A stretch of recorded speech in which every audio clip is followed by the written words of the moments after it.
Itu sangat berbaloi untuk beli ya. Tengok dapat semua ni. Beli yang ini 145. Ada eyeshadow, ada mini mascara, juga ada lip plum mini juga.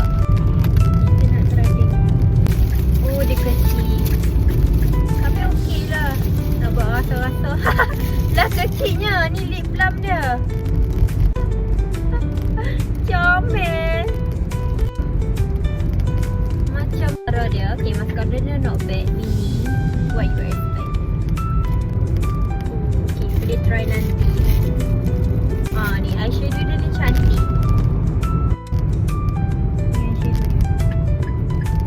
Cantik kan?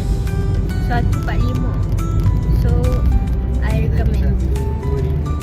125 kalau beli ni saja. Kalau beli yang set ni 145. So, berbaloi. Ni, besar lah juga. Cantik kan? Okay, sekian meracun. Okay guys, so beli 3 ni, one set RM145.